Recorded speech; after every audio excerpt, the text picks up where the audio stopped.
नमस्कार। प्रस्तुत है आज का चिंतन। जगत जननी पार्वती ने एक भूखे भक्त को शमशान में चिता के अंगारों पर रोटी सेकते देखा तो उनका कलेजा मुंह को आ गया। वह दौड़ी दौड़ी अवघड़दानी शंकर जी के पास गई और कहने लगी, भगवान, मुझे ऐसा लगता है कि आपका कठोर हृदय अपने अनन्य भक्तों की दुर्दशा देखकर भी नहीं पसीजता। कम से कम उनके लिए भोजन की उचित व्यवस्था तो कर ही देनी चाहिए। देखते नहीं, वह बेचारा भर्तृहरि अपने कई दिन की भूख मृतक को पिंड के दिए गए आटे की रोटियां बनाकर शांत कर रहा है। शुभे, ऐसे भक्तों के लिए मेरा द्वार सदैव खुला रहता है, पर वह आना ही कहाँ चाहते हैं। यदि कोई वस्तु दी भी जाए तो उसे स्वीकार नहीं करते, कष्ट उठाते रहते हैं। फिर ऐसी स्थिति में तुम ही बताओ, मैं क्या करूं? शंकर ने हंसते हुए कहा। तो क्या तुम्हारे भक्तों को उदर पूर्ति के लिए भोजन की आवश्यकता भी अनुभव नहीं होती? परीक्षा लेने की तो तुम्हारी पुरानी आदत है। यदि विश्वास न हो तो तुम स्वयं ही जाकर क्यों न पूछ लो, परंतु परीक्षा में सावधानी रखने की आवश्यकता है। भगवान शंकर के आदेश की देर थी कि पार्वती भिखारिन का छद्मवेश बनाकर भर्तृहरि के पास पहुंची और बोली, बेटा, मैं पिछले कई दिनों से भूखी हूँ, क्या मुझे भी कुछ खाने को देगा? अवश्य।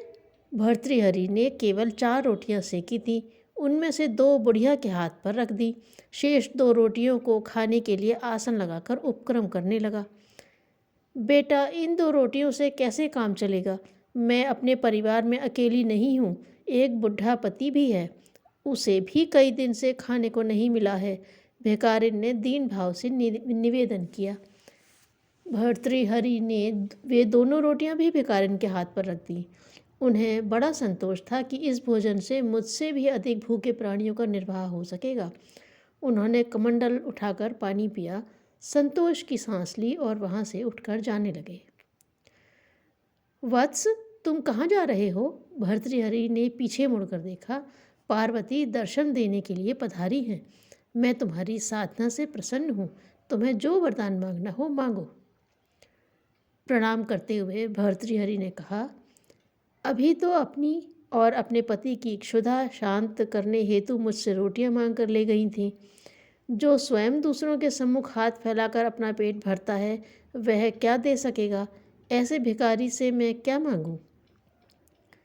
पार्वती जी ने अपना असली रूप दिखाया और कहा, मैं सर्वशक्तिमान हूँ, तुम्हारा पर दुख कातरता से बहुत प्रसन्न हूँ। जो चाहो सो वर मांगो। भर्तृहरि ने श्रद्धापूर्वक जगदम्बा के चरणों में सिर झुकाया और कहा, यदि आप प्रसन्न हैं तो यह वर दें कि जो कुछ मुझे मिले उसे दीन दुखियों के लिए लगाता रहूं और अभावग्रस्त स्थिति में बिना मन को विचलित किए शांतिपूर्वक रह सकूं। पार्वती जी एवमस्तु कहकर भगवान शिव के पास लौट गई। त्रिकालदर्शी शंभु यह सब देख रहे थे। उन्होंने मुस्कुराते हुए कहा, भद्रे, मेरे भक्त इसलिए दरिद्र नहीं रहते कि भक्ति के साथ जुड़ी उदारता उनसे अधिकाधिक दान कराती रहती है और वे खाली हाथ रहकर भी विपुल संपत्ति वालों से अधिक संतुष्ट बने रहते हैं। संसार में सफलता प्राप्त करने की आकांक्षा के साथ ही अपनी योग्यताओं में वृद्धि करना भी आरंभ कीजिए। धन्यवाद।